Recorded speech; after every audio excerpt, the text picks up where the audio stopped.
Hello again, I am Blunty, eagerly awaiting the launch at final last, the full and proper complete 1.0 launch of New World. After spending the last couple of years in a couple of different alpha sessions and the preview weekend and the closed beta and the open beta and a total of 6, maybe 7 characters, I've kind of lost count, during the development and oncoming train that is New World, Amazon's new MMO that a lot of people are very excited about, I am finally ready to start a permanent character that doesn't have an expiration date stamped on his ass. I can commit, I can do things that matter and will last, and it's all very exciting. And all of that is very exciting. While you're excited, do the thumbs and the bell and the sub and the YouTube stuff. There is a lot of confusion out there about the launch, because in every other instance, when they've done alpha tests or the preview weekend or the closed beta or the open beta, they've always just unlocked the doors to the servers all at the same time, global.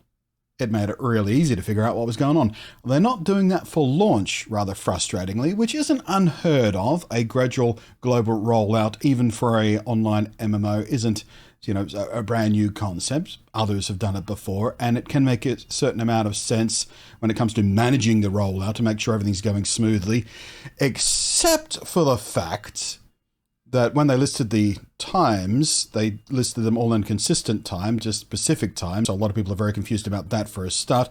And also they're doing something really dumb, which is going to annoy a lot of people and make the European launch catastrophic, because they are making name registration global, even though there are no global servers. Like, your servers are regional, and within that you have several server sets, and when you think of the sets as the physical hardware, within that set there are a number of worlds, usually between 2 or 3 at the moment, so they can expand or merge worlds on a given set when they need to, depending on how population is going and things like that. So in theory, there's no need for global names. You could have the Australian servers have their own name set, and you have the American servers have their own name set, and everyone could have the same name if they wanted to. There could be more than one John. That's fine. There could be more than one Suzanne. That's fine. But no, they're doing the names global. So that means, given we're doing a gradual rollout of opening of the servers, that means someone has to go first. And it also means that anybody who wants to reserve their name, if they got a name they always like to use in games, or for example, are a high profile streamer or something where branding is super duper important, they're going to have to log on to the European servers, create a character there in order to reserve their name. Once you do that, your name is bound to your account for at least a little while. We don't know exactly how long. We've seen 2 different lengths of time reported. One length of time was for a little while, whatever the hell that means. The other number I've seen is for 90 days, 90 days. So most people's technique is going to be, when the European servers open up, go there, create a character. You don't have to play, you just have to create the character. You don't even have to log in the world. You don't have to do the tutorial. You just have to make the character. But a lot of people will log in and play the world just while they're waiting for their own local servers to come online, even though doing that in European servers from elsewhere, the lag's going to be terrible, so the game's going to play terrible because it is action combat. And it all just means the European servers are going to be swamped by the entirety of the global gaming audience wanting to play this game, wanting to reserve their names, wanting to just do something while they wait for their own servers to open up. So good luck, Europeans. I don't envy your position. So that all that said, also what you've got to keep in mind is never in the history of this game have the servers opened up on schedule. So even though the European servers, in the concept of my local time zone, it'll be 4 p.m. Sydney time.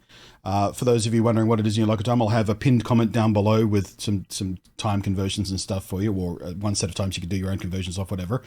But the European servers are scheduled to open up at 4 p.m. my time. But, like I said, never in the history of the game have the servers opened up on schedule. I think they do it deliberately to sort of ease in, so not everyone's trying to log in, on the hour when they open. They tend to open them a bit earlier. In the closed beta, it was about 45 minutes early. In the open beta, it was an hour and a half early. So who knows how early these servers are going to open up, if at all. So that also means that everybody who knows what's going on, which includes you guys now, because I've told you, include you in on this, we're going to have to sit there for at least 2 hours before the European server time. So I'll be here at 2 p.m., desperately trying to refresh and find a European server that comes online first so I can save one of my preferred names. I have a little short list of names, just in case someone tries to snipe, one of the obvious ones, like Blunty, for example. I've got a list of alternate names ready to go so I can get that done nice and quick. Then, once I do that, and the European servers are all on fire, if I can get that done while the servers are on fire, then I have to just wait until 9 p.m. local Australian time, or perhaps as early as 7 p.m. local Australian time, because again, the servers might open up to 2 hours early, who knows, to log in and create my character and start my actual full-time character and start streaming over on twitch.tv/BluntNate, cross-promotion. Nailed it. So here's the sequence of events. If all of that sounded ridiculously confusing, in the context of my time zone, at 2 p.m. tomorrow, I will start trying to log in to the European servers. The next 2-hour window is potentially when one of them will come online, so I can reserve my name. Once that gets done, I got nothing to do until 9 p.m. or possibly as early as 7 p.m. Australian time, depending on how early those servers open up, to actually start playing. Before I do that at 1 a.m. the same day, tomorrow that is from this perspective, the preload starts. So 1 a.m. or, sometime in the morning when I wake up. I'm not going to get up at 1 a.m. just to do the install. My internet's fast enough to get it done easily. That's no problem. But from 1 a.m. onwards, install the game. Have it pre-installed, ready to go so I can log in or start the game and look at the server screen and wait for the servers to come online at 2 p.m. to 4 p.m. For the European server so I can save my name. And then after that, wait till 7 p.m. or to 9 p.m. to actually wait for the Australian servers to go live so I can actually play. It is a nightmare. I've said it 3 or 4 times in the video in different ways, and every different way I phrase it, it still sounds confusing. And that's not including the other servers. If you're on the American servers, good luck to you, because you're opening up the latest.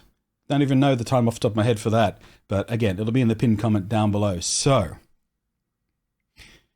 once more, pre-install, save your character name on the European servers. Good luck if you're a European player trying to play when that's happening. Then wait, then log into the real local servers, wherever you are, in my case Australia obviously, then start playing. Instead of just doing a pre-install, opening the doors for the servers all at once, global, like they have done every other time they've opened servers. Thanks, Amazon Game Studios. That's really freaking clear. And only muddying the waters is the messaging behind the global names. Because different parts of the customer service section have been telling people different things. Some of the messaging was saying, no, names are local to, regions only. And another person said, no, names are local to server sets only. And another person said, no, we're doing global names and your stuff. Then another person said, yeah, we're doing global names, but you can have your character name saved for a little while. If you make it on a European server and then delete it, it's still yours for a little while. You get to hang on to that. Except for company names, which don't do that. As soon as you delete a company name, that's available for anybody to snipe. So don't change your company name on a whim because it could disappear on you. You never get it back. And then you log into your actual local servers and oh my God. And then there was different messaging again about whether or not pre-order bonuses were tied to your very first character you made. So if you did make a European character as an Australian to try and save your name, you would be throwing away your pre-order bonuses, all of which are cosmetic except for one, which is a little XP bonus charm thing to get you up and running a little bit faster. It's not huge, it's not pay to win kind of stuff, but it's a little something. But then there was word that that was going to be tied to your first character, and then once you made your second, your actual character on your local servers, you wouldn't get those bonuses anymore. And then there was different messaging about that saying, yeah, it's actually account-wide, so your pre-order bonuses will be available on any character. At this point, we're not even sure which way that's going because that messaging is still all blurry. And I'm just so over it at this point. I will leave you on a bit of silver lining. If you are a Prime member, Amazon Prime Gaming, Twitch Prime, whatever, they keep changing the branding. What used to be Twitch Prime is now Amazon Prime Gaming something or other. If you got one of those subscriptions, you know what it is. But there are 2 sets we know about that are coming with 2 bonus things coming with that because Prime Gaming does that all the time on Twitch. But the first one is... also, it's a few cosmetics, but it also includes 5,000 of the in-game premium currency points to spend on the in-game shop. So if you're not a Prime member and you haven't been a Prime member, you can get a 30-day free trial for Prime to get 5,000 coins worth of premium currency. You might want to do that now before the game gets up and running, and make sure your Amazon and Steam account are linked to make sure that all locks in, because that's free premium, in-game shop money as far as I'm concerned. But do make sure to cancel your Prime subscription, because it will automatically renew after your 30-day free trial. So if you don't want that ongoing cost and you just want to exploit it to get this in-game currency, then do that. Is that all clear for you? Thanks for watching. I am Blunty. We'll catch you next time. And if you are baffled and confused, then you're not alone. Thanks to the patrons. Did I say that already? I think I did. I'll be so glad just once I get to play the game. I just want to play.